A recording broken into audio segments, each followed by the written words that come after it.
Welcome to my channel. Subscribe, listen, and enjoy my stories every day. I met my wife, Jessica, online. It was a whirlwind romance. Instant messages turned into long conversations, and before I knew it, I was head over heels for her. Our courtship was brief but intense, filled with shared dreams and plans for a future together. I proposed after 6 months, confident that I had found my soulmate. Little did I know, this decision would spiral into the most tumultuous period of my life. "Hey, man, I just can't seem to find the right girl," said my friend, Tom, one night over beers. "I'm thinking maybe I should try that online dating thing you did. Worked for you, right?" I hesitated, thinking back to my initial excitement with Jessica. "Yeah, it worked for me." "You should give it a shot," I replied, forcing a smile. "I'll help you set up a profile." We spent the next hour crafting his profile, trying to capture his best qualities without sounding like a used car salesman. We laughed as we sifted through photos, but my mind kept drifting back to Jessica. Was our connection as real as I believed? The next night, Tom called me, his voice tinged with excitement. "Ethan, you have to see this. I found this girl, and she looks, well, check it out yourself." He sent me a link to her profile. My heart stopped.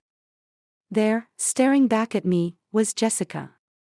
Or at least someone who looked remarkably like her. Different name, but the same eyes, the same smile. New pictures. Recent pictures. "That can't be her," I mumbled to myself, feeling the walls close in around me. "What's wrong, man?" Tom asked. "Nothing," I lied. "Just, give me a second." I needed to be sure. I quickly created a fake profile, using generic photos and a backstory that sounded believable. Within minutes, I sent her a message. And within an hour, she responded. The conversation flowed naturally, too naturally. It was her. I felt sick to my stomach. I couldn't confront her without proof. I decided to dig deeper. Over the next few days, I monitored her activity on the dating site. She logged in frequently, responding to messages, flirting with men. My mind raced with questions. Was I not enough? Why would she do this? One night, I stayed up late, scrolling through her interactions. The anger built up inside me, and I knew I couldn't keep this to myself any longer. I had to confront her. "Jess," I said one evening as we sat down for dinner. "How's work been lately?" She looked up from her plate, surprised. "It's been fine. Busy, as usual." "Why?" "No reason," I said, trying to keep my voice steady. "Just curious." I watched her closely, looking for any sign of guilt or deceit. But she was as calm as ever. I couldn't bring myself to confront her then. I needed more time to gather my thoughts, to plan my next move. A few days later, fate intervened. I had taken a day off work, intending to use the time to clear my head. Around midday, I saw a car pull up to our house. A man I didn't recognize got out and walked to our front door. My heart pounded in my chest as I watched from a distance. The man knocked, and moments later, Jessica opened the door, greeting him with a smile. They spoke briefly before she invited him inside. I couldn't breathe. My worst fears were coming true before my eyes. I waited a few minutes, gathering my courage, and then headed towards the house. I opened the door quietly and listened. Laughter and the sound of clinking glasses came from the living room. I moved silently, my footsteps barely making a sound on the hardwood floor. As I approached our bedroom, I heard hushed voices. My blood ran cold. I pushed the door open, and there she was, Jessica, lying naked on the bed with this stranger. They both looked up in shock as I stood there, my face a mask of rage and betrayal. "Ethan, it's not what it looks like," Jessica exclaimed, scrambling to cover herself. Save it, I spat, my voice trembling with fury.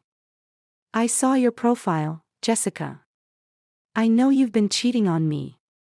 The stranger, sensing the gravity of the situation, quickly gathered his clothes and fled the room. I stood there, watching him leave, my mind racing with thoughts of revenge. Jessica started to cry, but I felt nothing but cold, hard anger. You made a fool out of me, I said, my voice low and dangerous. You will pay for this. As I left the house, my mind was already plotting. I wouldn't just walk away from this betrayal. No, I would make sure she regretted ever crossing me. I would rob her of a happy future, just as she had done to me. This was only the beginning. The days after discovering Jessica's betrayal are a blur. I alternate between rage and disbelief, my mind consumed by thoughts of revenge. I can't let her get away with this. She has to pay. It's Thursday morning, and I'm supposed to be at work, but instead, I'm sitting in my car down the street from our house. I've taken the day off, claiming a stomach bug. My phone buzzes with a text from Tom. Tom, hey, how's it going? Any news on, Ethan, I'm on it. I'll fill you in later. I wait for nearly an hour before a sleek black car pulls up. The same man from before steps out, adjusting his tie as he makes his way to the front door. My heart pounds as I watch him knock, and Jessica, dressed in a silk robe, greets him with a kiss. It's as if a dagger twists in my chest. I exit the car quietly and approach the house. My hands are sweaty, my mind racing. As I reach the front door, I hear laughter coming from inside. Rage propels me forward. I burst through the door, catching them both off guard. Ethan! What the hell are you doing here? Jessica shrieks, her face paling. The man jumps up, nearly knocking over a vase on the coffee table. Who is this? He demands, his voice trembling. I'm her husband, I reply coldly, stepping further into the room. And you? You're a dead man walking. Jessica tries to block my path, but I push her aside. Ethan, please, let's talk about this, she begs, tears welling up in her eyes. There's nothing to talk about, I snap, turning to the man. Get out. Now. Before I do something we'll all regret.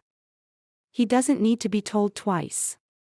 Grabbing his coat, he bolts for the door, glancing back only once before disappearing outside. Jessica collapses onto the sofa, sobbing. Ethan, I'm sorry. It was a mistake, I swear. Please, just listen to me.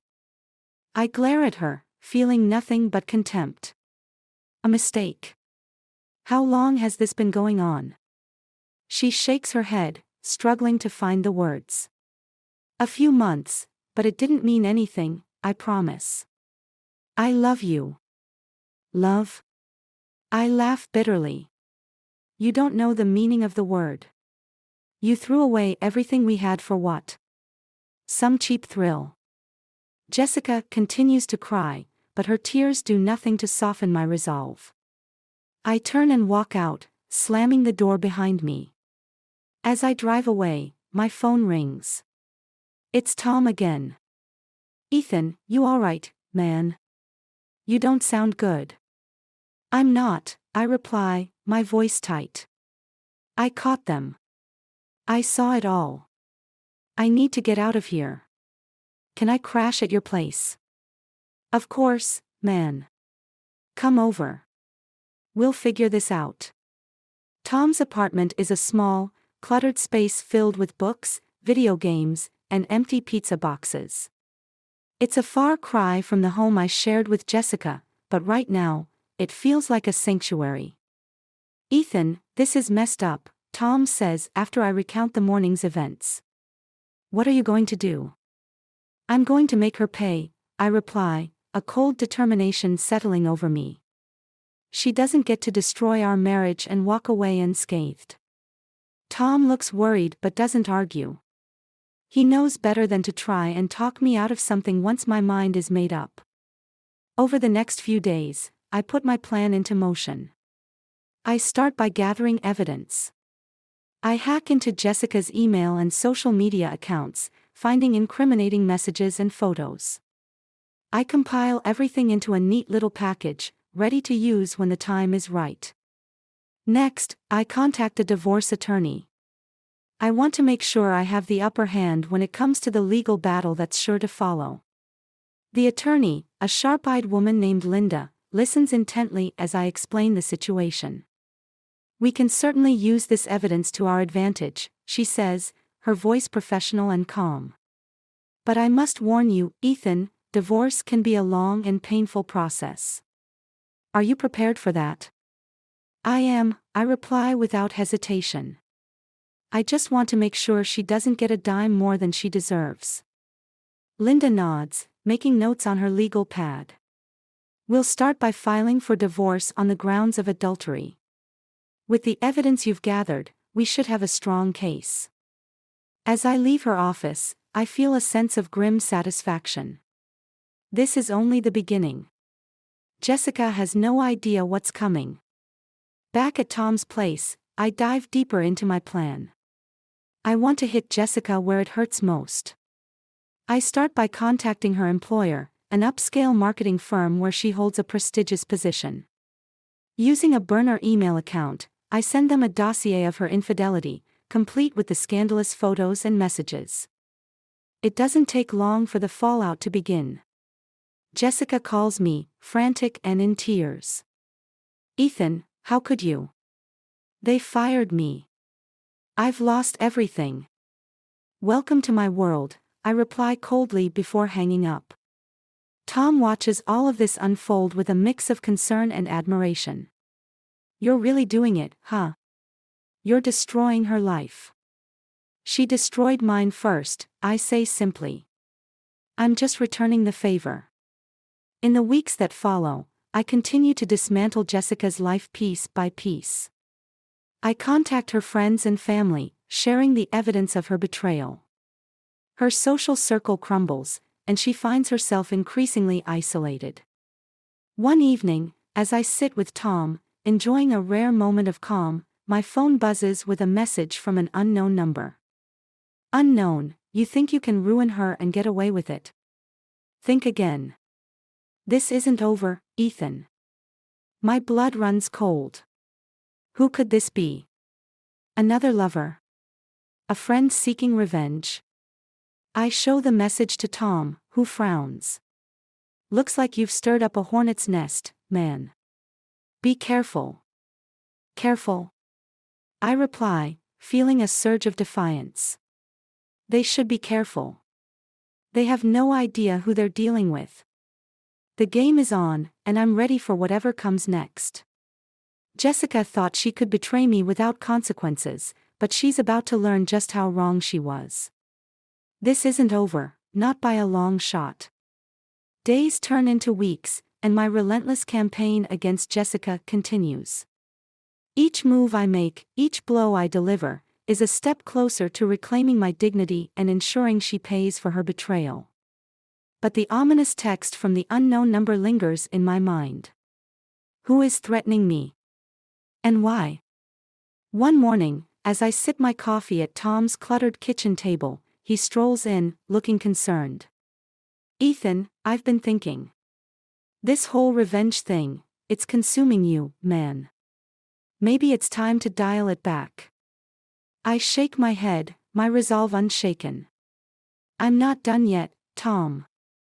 She needs to feel the full weight of what she's done.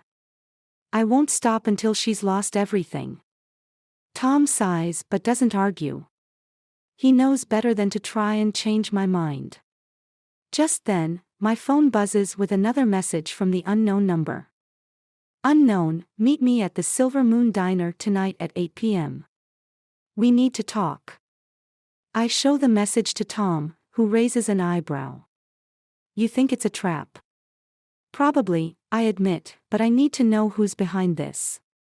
And if they want to talk, maybe I can turn it to my advantage." Tom insists on coming with me for backup, and I reluctantly agree. As night falls, we drive to the Silver Moon, a rundown diner on the outskirts of town. The neon sign flickers, casting an eerie glow over the parking lot. Inside, the diner is nearly empty. A tired-looking waitress behind the counter barely glances up as we enter.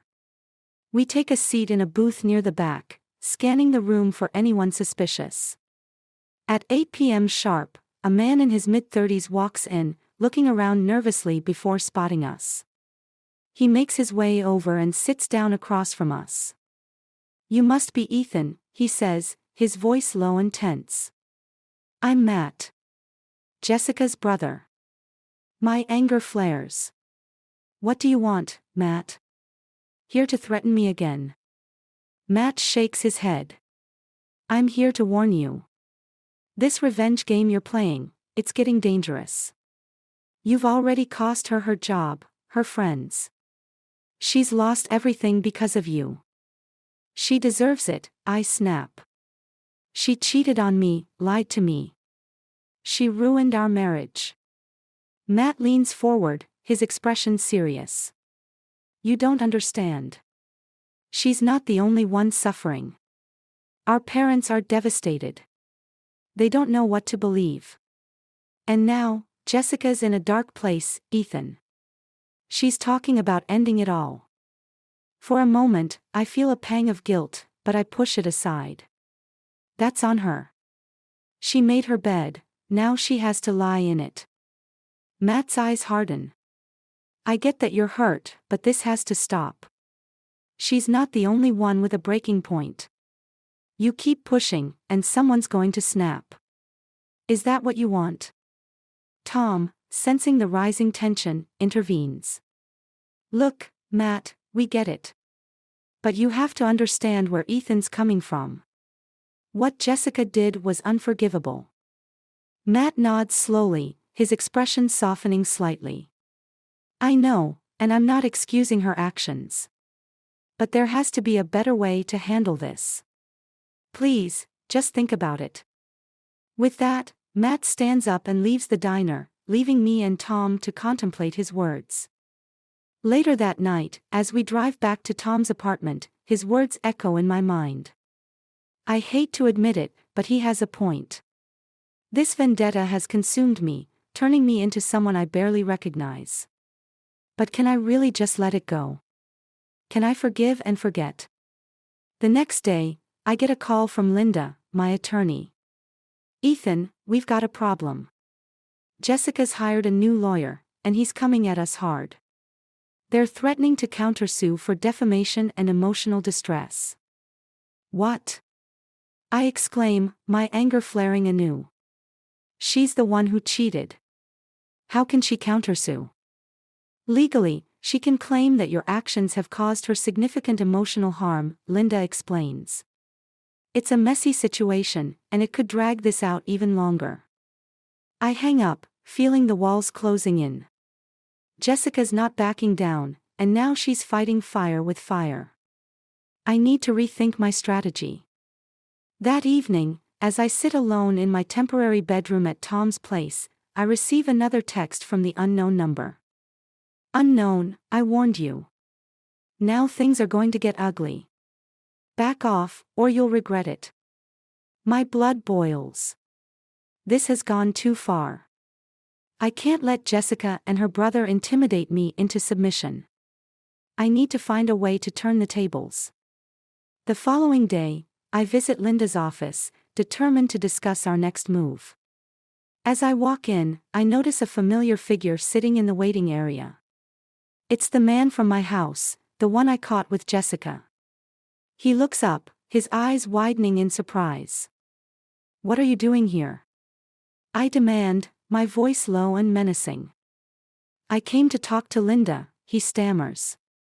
I'm sorry, Ethan. I didn't know she was married. She lied to me." His apology catches me off guard. For a moment, I see him not as the enemy but as another pawn in Jessica's game. "What's your name?" I ask, my tone softening slightly. Mike, he replies, looking relieved that I haven't punched him yet. Mike, if you want to make this right, you'll help me. Tell me everything you know about Jessica's plans, her state of mind. Anything that can help me get the upper hand. Mike hesitates, then nods. Okay. I'll tell you everything. Inside Linda's office, Mike recounts his brief relationship with Jessica. He reveals details about her other affairs, her manipulative tactics, and her growing paranoia. As he speaks, a new plan forms in my mind. Linda, can we use this? I ask, turning to my attorney. She nods, her eyes gleaming with determination. Absolutely. This changes everything. With Mike's testimony and the evidence I've gathered, we build a stronger case. I feel a renewed sense of purpose, but I'm still wary of the unknown threats lurking in the background. A few days later, I receive an anonymous tip, leading me to a small, seedy motel on the outskirts of town. There, I find Jessica, looking more disheveled and desperate than ever. She's with another man, someone I don't recognize. As I watch from a distance, I see her arguing with the man. Their voices rise, and I catch snippets of their conversation. It's clear she's spiraling out of control, lashing out at anyone who crosses her path. Suddenly, the man grabs her arm, and she slaps him, hard. He shoves her back, and she stumbles, falling to the ground. I feel a surge of anger and protectiveness, despite everything she's done. Before I can stop myself, I rush forward, grabbing the man and throwing him against the wall. Get away from her! I shout, my voice echoing through the dingy hallway. Jessica looks up, her eyes wide with shock. Ethan, what are you doing here? Saving you from yourself, I reply, my voice trembling with a mix of rage and despair.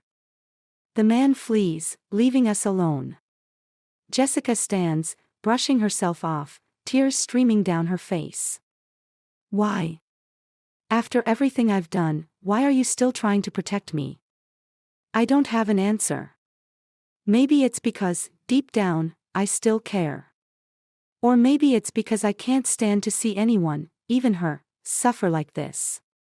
Get your life together, Jessica, I say, my voice softening. This isn't who you are. Or at least, it's not who you used to be. She nods, her sobs subsiding. I'm sorry, Ethan. For everything. As I leave the motel, I realize that my quest for revenge has led me to a crossroads. I can continue down this path, destroying both of us in the process. Or I can choose to let go, to find a way to move forward and rebuild my life. The battle isn't over, but maybe, just maybe, it's time to stop fighting.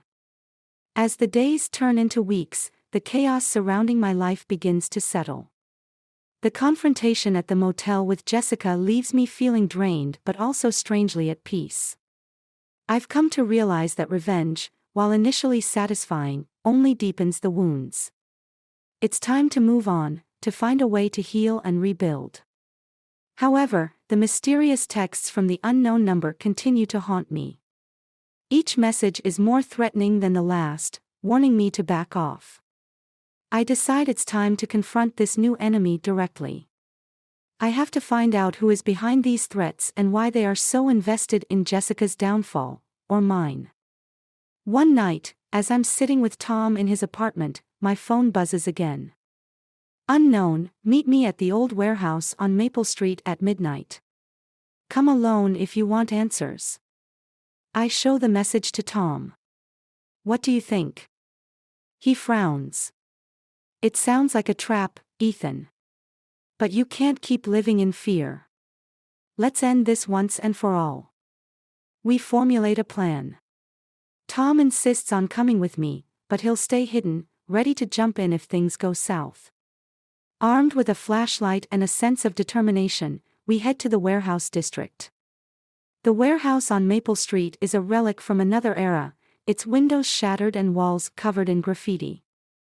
I step inside, my flashlight casting eerie shadows on the crumbling walls. The air is thick with dust and the faint smell of decay. Hello? I call out, my voice echoing in the vast, empty space. From the darkness, a figure emerges. It's Matt, Jessica's brother.